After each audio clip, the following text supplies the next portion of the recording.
Hey, everybody, it's Bax, and thanks for tuning into Baxy's Musical Podcast. Listen, if you like what you hear, be sure to subscribe to it, like it, share it with everyone you know, and if you can leave a big, fat, overflowing review of what you've heard, that would be sensational as well. Also, check out Instagram, TikTok, and Facebook for regular updates about what's coming up next on future episodes. Today, we're brought to you by Metro Chrysler Dodge Jeep Ram of Chicopee. Visit Metro's state-of-the-art dealership right next to BJ's and Big Y on Memorial Drive, or visit metrojeep.com and drive home with your new Chrysler Dodge Jeep Ram today. Here's my interview with Bill Janovitz from Buffalo Tom on Baxy's Musical Podcast. It's Baxy's Musical Podcast.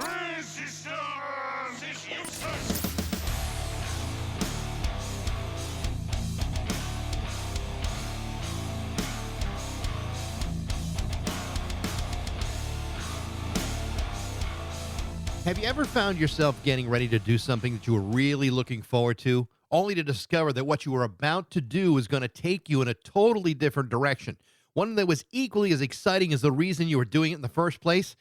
And it doesn't happen to me very often either, but when it does, it's pretty damn awesome. Like when I started to dive into the career of Bill Janovitz from the band Buffalo Tom.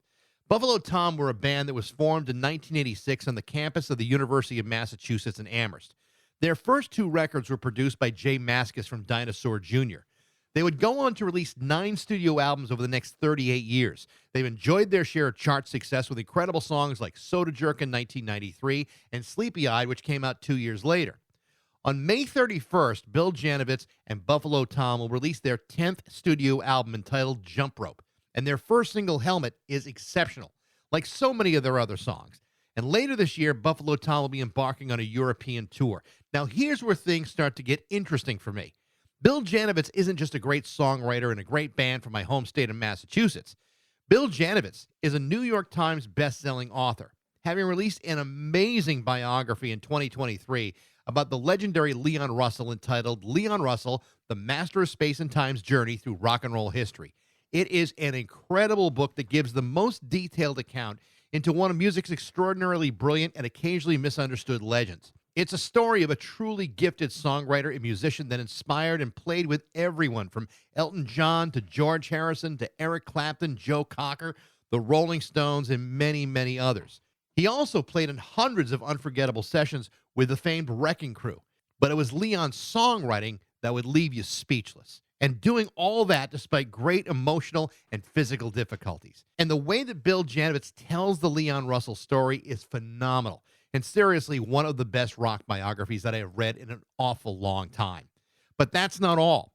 Bill Janovitz has also written books about the Rolling Stones and is currently working on the official biography of the Cars. And yet somehow, in the middle of all of this, he's recorded a much-anticipated album with his own band, Buffalo Tom. And as I said, the new record, Jump Rope, is really, really good. And so, with all of that going on in his life, it was a real pleasure to speak to New York Times best-selling biographer Bill Janovitz from Buffalo Tom on Baxy's Musical Podcast.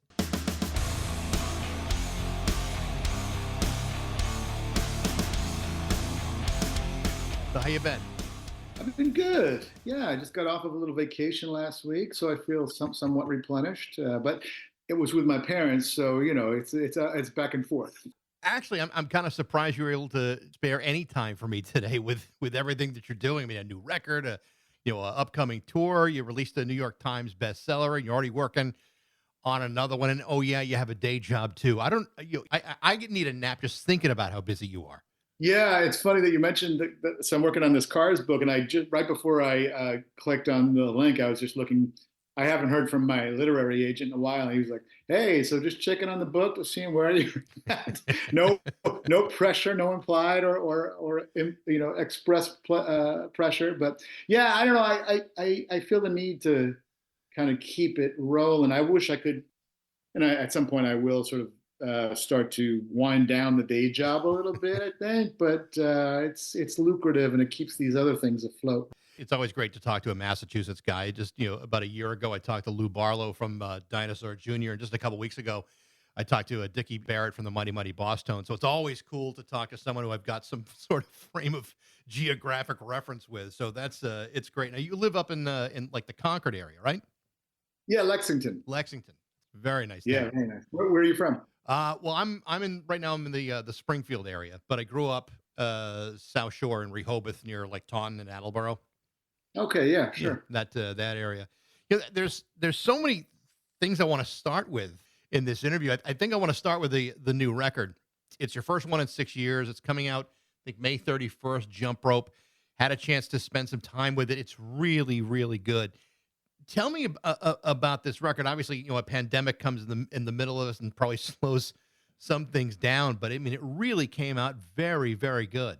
Oh, thank you. Yeah, I mean, we had been on this, after the '90s when we sort of stopped. We stopped kind of right at the end of the '90s for our first hiatus, and I wasn't sure what we were going to do, if anything, but we kind of kept rolling. A sides, B sides, collection. We had various things that kind of kept us still going, and we would always play at least once a year. But then we started making records again, new records, and they were like between like 5 years in between basically. And but the last one, Quiet and Peace, was 2017, I believe. So we had really anticipated kind of keeping that momentum and getting one done before that whole 5 year thing happened. But yeah, the pandemic hit in the middle and upset everybody's lives. But Chris has been particularly more prolific over the years, Mm. especially the recent years. So because when we started out, I wrote all the songs basically, and we arranged them all together. And but increasingly, Chris would bring more to the table every record, but the pandemic, both of us were writing quite a bit, so we were sending each other ideas and just putting them into a Dropbox folder. And Tom, our drummer, really kind of has the big picture, and he's also, we're all a little bit concerned about our hearing as well after all these years. So he kind of said, well, these songs are not only, we always write on acoustic, but almost always. But he said, this more than that, this album seems to want to almost be an acoustic-based record. So that's kind of what we went into when we finally emerged from the pandemic. That's kind of what we finally kind of went into the studio with this in mind. But like everything else with Buffalo Tom, it kind of just reverts to being Buffalo Tom somehow. So no matter how much acoustic guitar is on there, there's always electric and other stuff as well. When you're playing with a bunch of guys that you have known and have playing with since college, obviously any collaboration is always hard when you're talking about different people, whether it's 3 people, 4 people, whatever it may be. Do you think taking those breaks along the way has actually helped you guys? No, I mean, I look at it, Buffalo Tom, as two phases, right? I mean, it's the phase that we were really making a living doing it, and it was our whole, not only just our life, but our vocation and our, for me in particular, it was wrapped up in my identity really. And then our kids started coming, so that was sort of as the '90s ended. My first was born in '99. So we didn't really take many breaks back then at all. We didn't tour like absolute maniacs, but we toured a lot. Yeah. Every record we would tour at least 2 months here and there, but usually more than that. But it got really disheartening, as I mean, we rode this great wave of like we never thought we would be as big as we got, and then but then you start moving the goalposts, and then the music business, blah blah blah. It just kind of everything just seemed to dictate like, let's take a break. But since then, it's been more about not taking a break from each other as like other stuff in life is going on. Since you don't make this your living anymore, well, okay, the economic reality set in. You got to get jobs. Who's got vacation time? That kind of, whose kids are what age? Where are they? So we would just check in with each other. I mean, we see each other quite a bit anyway, but we would sort of check in and say, okay, are you guys ready? Do you want to make another record? And okay, here we go. So that's kind of how we just kind of compare notes. In the new record, there's some really great songs. I think Helmet is awesome, but also I really liked Autumn Letter and Pine for You. Both all great songs. Because you're talking about a couple of years in between records. Do you find yourself writing music easily, or is it something that you just kind of that it comes to you rather than you go to it? It's more the latter. But my personal writing style and methods have evolved over the years. Like when we were really going, it became it was I was always writing. I was writing on the road. I was writing. It was like, because you have a format, and there's always something to plug into. And it was really all I had going on in my life, aside from whatever personal relationships I had. It was like, this is all I was doing.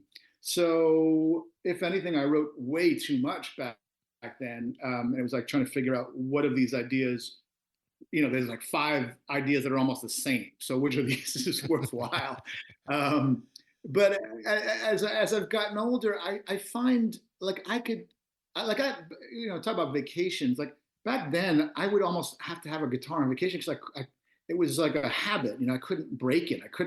I would freak out after a few days of not having a guitar. Now I could go for like a week or two without even looking at a guitar. So it's usually that kind of gets the music going. I mean, I feel like it really is comes in bursts of inspirations. It's like, but I have to make time for it, and I think a lot of artists would say the same thing. You got to kind of make the time, set aside the time. So there are weeks that will go where I don't pick up the guitar, but there are weeks where I pick up the guitar every day, and almost every morning some idea will come to me. Mm. And whether or not it's good, probably is, it's probably an 80% miss rate, but 20% after a while, you get pretty good stuff. And then it's like, what do these musical ideas want to say lyrically? That's kind of how I approach it, rather than I've got a set of ideas that I want to write, and how do I get the music to support those ideas? A lot of writers do that. At some point, you make the transition, I mean, simultaneously, but at some point, you start focusing more on writing in print, writing articles for, they think it was the Phoenix, or, some of the other things. And then all of a sudden, books come. And I've been reading through the Leon Russell book, Master of Space and Time's Journey Through Rock and Roll History.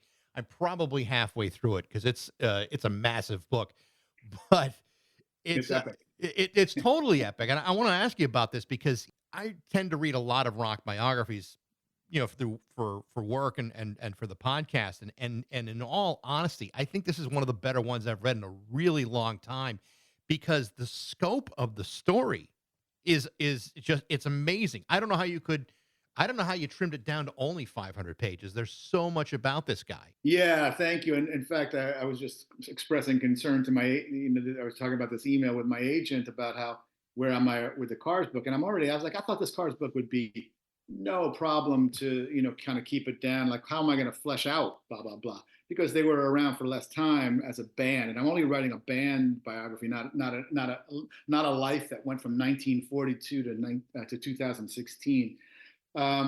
Yeah, I mean, with Leon's life, when I went into that Leon Russell book, I was like, I knew basic touch points about him, and I was a fan of a certain era of his, but I wasn't like this, what they call the Leon Lifer fans, that were like following every single thing he did. So I didn't know really what he did after he went away kind of from the public eye in 75, 76 was kind of his last flash, more or less. So I thought, oh God, what am I going to write about from 1979 or 80 on until 2011, when he gets into the Rock and Roll Hall of Fame with Elton John's help? Well, I mean, it turns out that the stuff that I found out was so compelling and such a human story, that that was the part that I really had a hard time trimming back. I mean, I really needed help from outside editors to bring it down to 500-ish pages. What was it about, Leon's body of work or his life that said, I think I want to tackle this story? I mean, to me, I mean, Leon was always one of these legends that you were aware of, or that I was aware of, but I didn't really understand the breadth or the scope of what he had done and accomplished. And in spite of all the personal and physical limitations that he had, what was it about that story that connected to you? So, when the idea came across again from my agent, we were casting around for ideas for a long time. My last book before that was 2013, a Stones book, Rolling Stones book. Right. And I wanted to find just the right book, because I don't do this as a full-time occupation either. So I wanted to find the right spot to devote all this time to. So here's what I knew about Leon. I knew that he started out with Jerry Lee Lewis, which not a lot of people knew. And I knew that he was a first call sort of piano player with the Wrecking Crew and that whole, because as a musician, he was a real musician's musician. So, I mean, I came to him as a teenager when somebody I was the oldest of five, so I didn't have the benefit of teenage siblings handing me down records, but it was like a friend who was my age who somehow had the Mad Dogs and Englishmen record, which just grabbed me by the throat and never let me go. It's been one of those ever present records, and I've got it in every format twice, in different CDs and da da da. I mean, it's just one of those records that I kept buying, putting on mixtapes when we were on the road. It's just one of the greatest records to me. And so it was really kind of Leon Russell as much, if not more so, than Joe Cocker, who's just kind of the lead singer there, a great lead singer. But it was, So I knew the story. I knew the First Call Hall of Fame, sort of First Call Wrecking Crew thing, and I knew about his. I knew a little bit about his solo career. I mean, I had one of the two of those solo records, but I didn't know how gigantic he was. Literally making as much money as Led Zeppelin during the same years on the road, headlining stadiums. It's like, and then I knew he had gone away and kind of came back with this comeback record with T-Bone Burnett and Elton John and gets into the Rock and Roll Hall of Fame. And I remember watching him accept his induction with this tearful speech and going, oh, what did happen to this guy? Like, he was at the height, and he was an amazing, as a musician, like people that know music know what an amazing piano player and band leader he was. So I was just in, I was like, I wrote a letter to his widow, Jan. I said, please let me be the guy that writes this book. And I want to find out all this stuff. And finding out was, the research was the funnest part of this. I mean, I talked to, 130, 140 people, including just name it, Bruce Springsteen, Willie Nelson, Elton John. I mean, Rita Coolidge. It was crazy.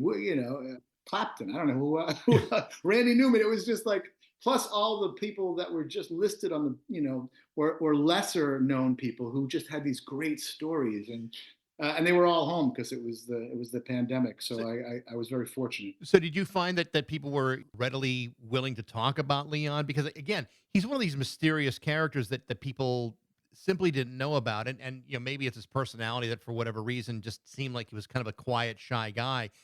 But it seemed like everybody had a story to share. I mean, did you find that that was easy to draw that out of people? Oh yeah, I mean, people really wanted to talk about him for mostly, for the better, not the worse. I mean, but the warts and all stuff comes out, especially with family stuff. I mean, there was way more family stuff that I didn't even want to get into, because I wanted to talk about the family aspect in as much as it affected him as a person and a musician. I didn't want to get into why these two factions of the family fell apart and where Leon was with that kind of stuff. So I mean, there was some dark stuff that didn't, but then there's some dark stuff that gets in the book, and he struggled with nobody. I think by this point, anybody that's read musician biographies, it's like you expect to find depression in there. You expect to find kind of mental health struggles because it affects artists certainly, and it's artists that we hear about as much as almost any other kind of celebrity. I mean, most people have to deal with mental health issues themselves, Sure. Never mind, within their families or friend groups. So, but people were like, to be able to get Willie or Bruce or any of these people, they were in such awe of him. Right through Tedeschi and Trucks and younger bands, like they hold this guy in such esteem, and particularly the people that knew him very well. They didn't spare the negative stuff, but they even when they didn't speak to him after let's say they had a break and didn't speak to him again for 20 years, they still regard those years with him as cherished memories, that they formed their lives with him. You mentioned the Rock and Roll Hall of Fame induction ceremony, and Elton John introduces him, and I watched the video on YouTube, and you can tell that there's such sincerity and emotion out of Elton John talking about how important a role he played in Elton John's development musically as a kid, following his career and just how he plays piano. And it really is very remarkable and touching how important he was to people who may not have known him, but then grew to know him. And really, it's a remarkable moment. If anyone ever sees that video, it's certainly worth taking a look at. Yeah, I mean, Leon Russell is a pivotal figure. I mean, it can't be overstated. I mean, he really changed, as I say in the preface of the book, he really changed the trajectory of some of the most major music figures that we grew up with. George Harrison, Eric Clapton, Willie Nelson would not be Willie Nelson the way we know him today, arguably without the influence of Leon. Would there be an E Street Band? Probably. But I mean, Bruce himself talks about what that assembling of Mad Dogs and Englishmen meant to him. Like literally went out the next day and said, "We're going to get a band like that." I mean, and Elton John. Once you listen to those early Leon records, and his records with like Delaney and Bonnie and Friends, and then Mad Dogs and Englishmen, and then listen to those first few Elton John records, in particular like Tumbleweed Connection. You go, "Oh man, he's doing Leon Russell here." He's doing a little bit of the band, maybe a little bit, but it's Leon Russell as a piano player. I think one of the things that I really have enjoyed in the book is like there's so many surprises. And if you're not following every moment of his career, it's like I find myself going, he did that, and he did that, he did that too. It's like, I kind of geeked out on it a little bit. I go and listen to the song and like, it didn't occur to me that this Masquerade was a Leon Russell song. I just thought it was a George Benson song, and it was not. And then you hear, Leon's version of it, and it's like, my God, this is like one of the coolest songs I've ever heard, even though I've heard it a billion times. But in Leon's way of doing it, it was just, I don't want to say it's better, but it's like you really see the foundation of what other people would do with his songs. It was so cool to kind of go back and listen to his initial interpretation of these songs that became famous for other people. Yeah, exactly. A Song for You became such a well-covered standard. But I mean, look, Donny Hathaway, especially live at the Troubadour doing a Song for You, will it's hard to it can't be topped really. But there's something about Leon's original version.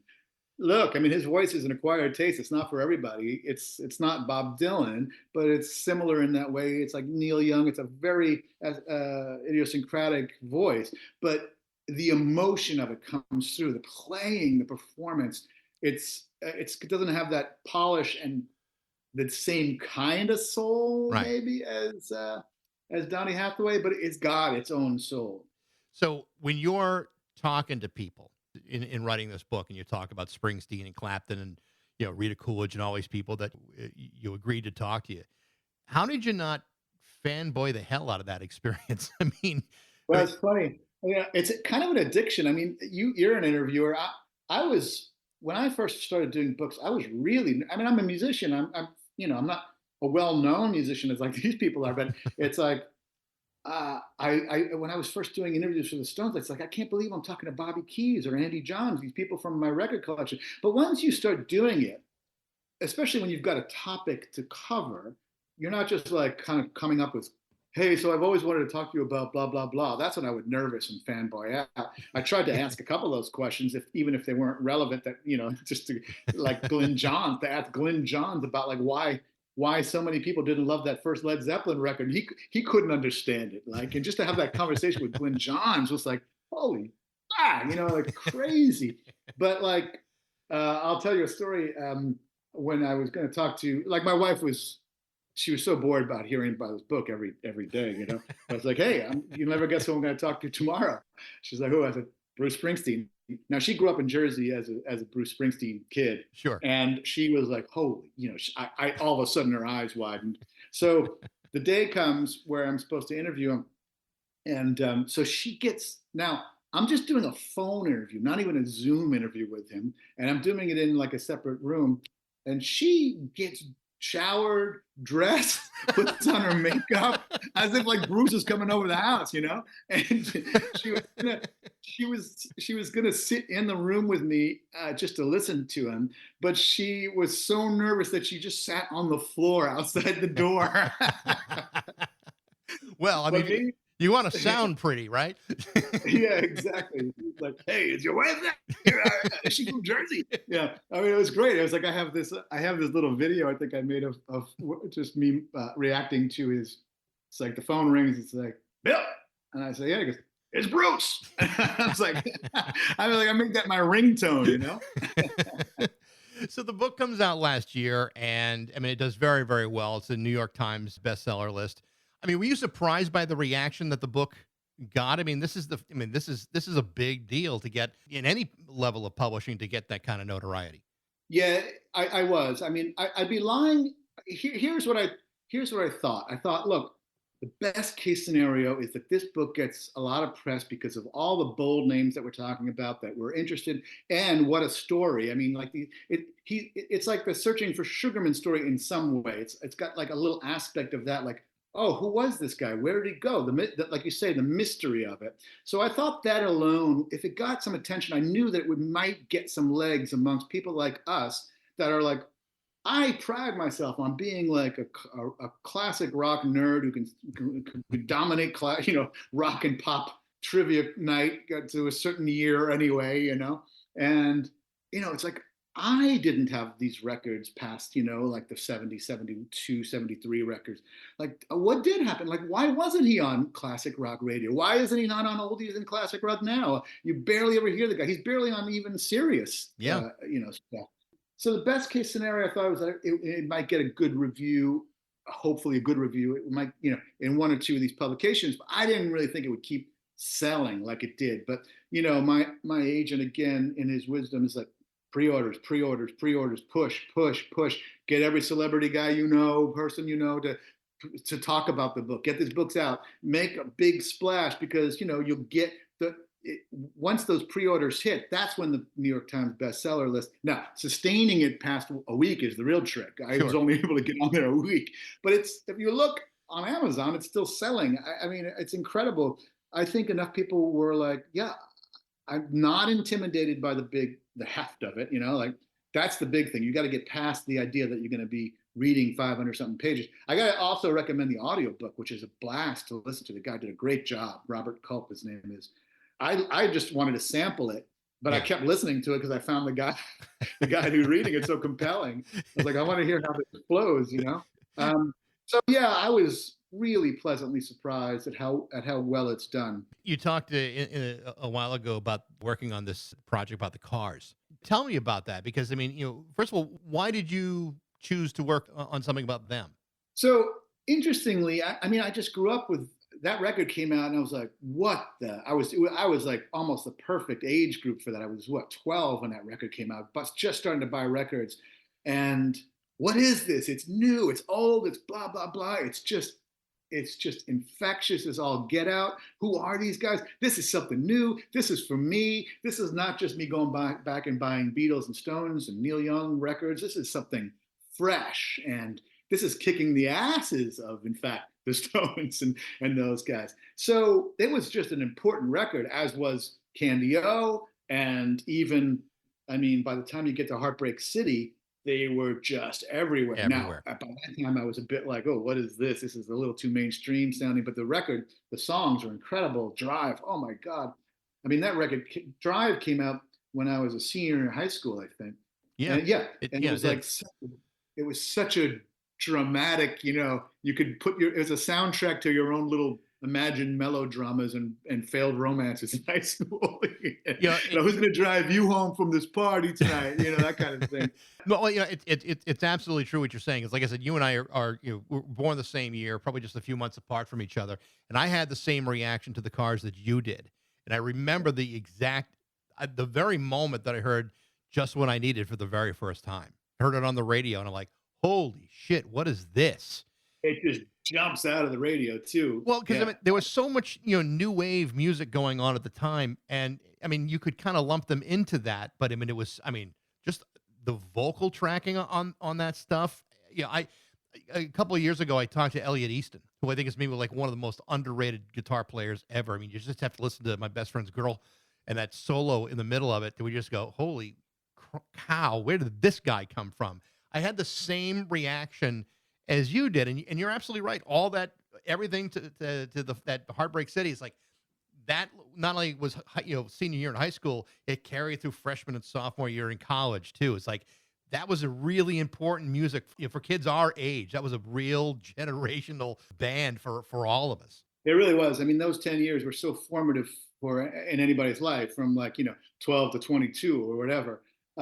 But yeah, I mean, so I got called. I have a friend out in LA who works on this benefit called the Wild Honey Benefit for autism research, and it's been going since the 90s. And it's the kind of annual benefit concert. So they do a they did a Beach Boys trip. You know, they pick a band that's a theme that they're gonna an artist that they're gonna cover. Everybody's gonna cover with a house band, and they get like never mind Suzanne Hoffs and Dan Wilson. Or, I mean, I could just name a million names of the people that they get to do these covers. But you know, like they did the Beach Boys tribute, and you know, it's named after the Beach Boys album, Wild Honey. And they get the Beach Boys, and Brian Wilson himself comes down, and his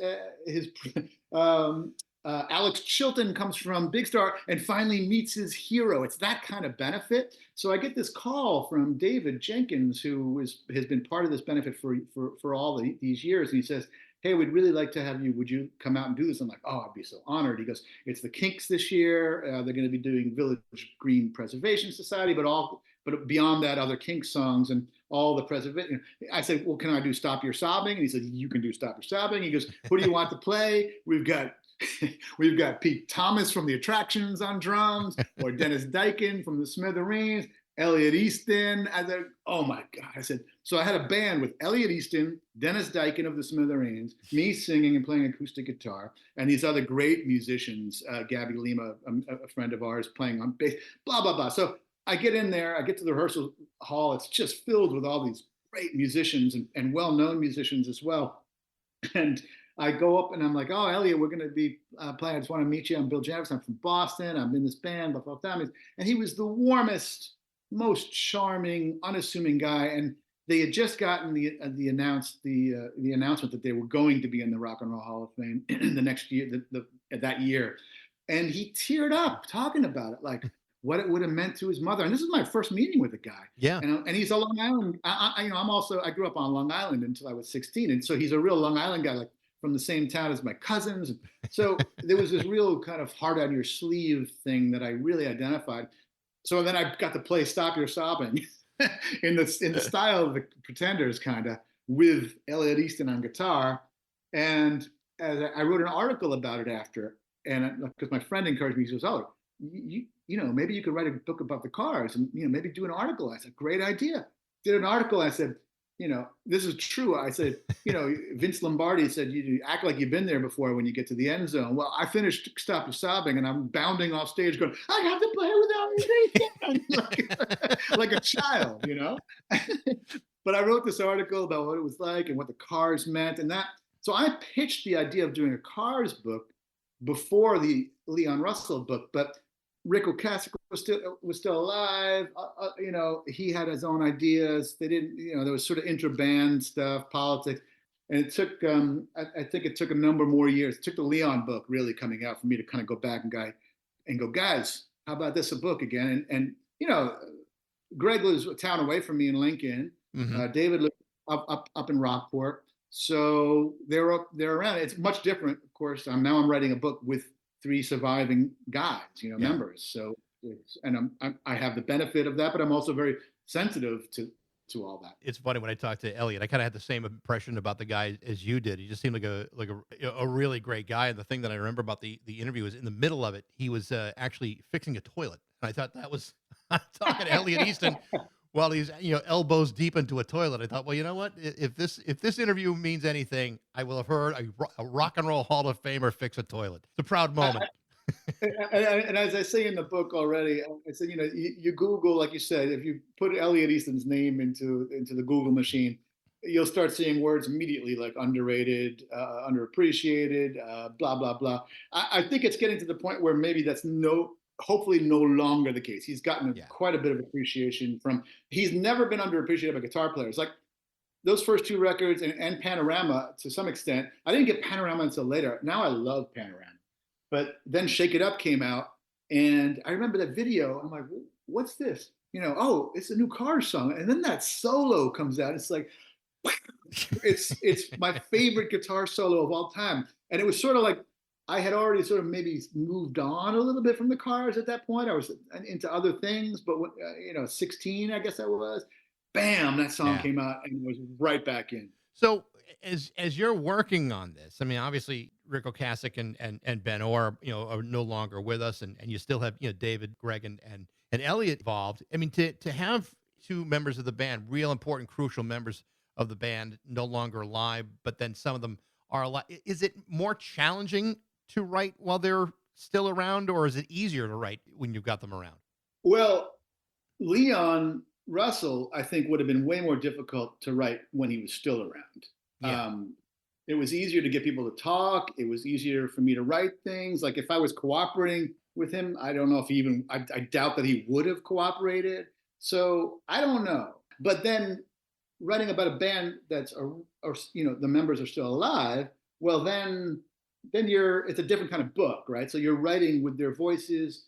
Now they may be saying different things about each other as they are, but I think they're all sensitive to the guys that are still around. But about the two guys that are gone, now you've got to be like, okay, these guys are telling me stuff. These guys aren't around to sort of counter it. I'm not saying that it's all bad stuff. I'm just saying that the only perspectives I have from the deceased members are their past interviews and what people around them all those years will say, like their best friend. I'm talking, Yeah. to one or two of those people, a lot of the family members. So you try to paint as good. Now it's going to be a point of view, and it's going to be maybe a number of point of views. Now with the Leon book, I try to get as many voices in there as possible. Maybe I overdid it to draw as broad a correct portrait of, like, because some people said some things that were way off the reservation that nobody else said, for example.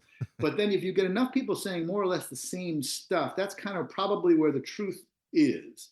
And now with this book, I've got 3 surviving members. I'm interviewing them separately for the most part, a couple times together to fill in their blanks. But it's a point of view, and it's not going to be the most complete portrait, certainly, of Rick and Ben's lives. So let me go back to kind of like the where we started here. Obviously you're in the middle of this project, but you've also got a Buffalo Tom record that's coming out. You are planning on touring, later in the year. I mean, how are you balancing that? And I assume there's a deadline for this book at some point, but I mean, how do you manage to kind of squeeze all of that in and do great jobs on all projects? Well, if I just did music and books, I wouldn't have much of a problem balancing it, because the Buffalo Tom stuff is really, it's intense, but it's not like ongoing. It's not day to day. I mean, there's a lot of day to day emails and meetings and blah blah blah. I mean, there is that stuff, but it's like I can devote hours to the book without worrying about, like, oh, I have to go catch up on emails tonight. Well, that I can do. It's the day job that I have to really work, especially being away with the band around. Luckily, I have a partner and a team who doesn't complain about me being away. So he really covers my ass. And so that's going to be a challenge with Buffalo Tom, although we don't go away for months at a time. We go away for weeks at a time. Yeah. So, it's the benefit of being your own. I mean, for your listeners, I'm a real estate agent. So I've been doing this for 20 something years. So in some ways, it's the reason I got into real estate when I needed a day job back in the early 2000s was, of course, ostensible flexibility, but it becomes very inflexible from, let's say, April through July, so it's really hard to get away and do anything else during those times. But I don't know. I write at night. I just write whenever I can. I schedule interviews for, times of the day when I'm not doing other stuff. It's just a matter of balancing plates. So it's not like you have to tell the band, hey guys, I can't go on the road. I got an open house on Sunday and I can't be on the bus. No. I mean, the real estate stuff, I work around. I like the Buffalo Tom. I always say, like, guys, I can get away in the spring, but it's really the worst case scenario. Yeah. If we can schedule things in the winter when things are dead, or in the summer when things die down, then I could. It's much easier, but it's not always in my control. Well, Bill, I mean, I appreciate you spending the time with me today. I really do enjoy the record Jump Rope. It's really very, very good. It's coming out on May 31st, and best of luck with the Cars book. I can't wait. As a fan, I can't wait to dive into that one too. Well, thanks so much for having me, Mike. I really enjoyed talking to you. It's been a real pleasure, Bill. Thank you so much. All right, take care. The new album from Buffalo Tom is called Jump Rope. It's out on May 31st. Don't forget about his book, Leon Russell, The Master of Space and Time's Journey Through Rock and Roll History. Thanks for listening. I hope you enjoyed it. If you did, feel free to subscribe to it and share it with everyone you know. Follow along on Instagram, TikTok, and Facebook. You can also email me at bax@rock102.com. I'd love to hear what you think. Thanks to Metro Chrysler Dodge Jeep Ram of Chicopee for their support, and thanks to you for listening to Baxy's Musical Podcast.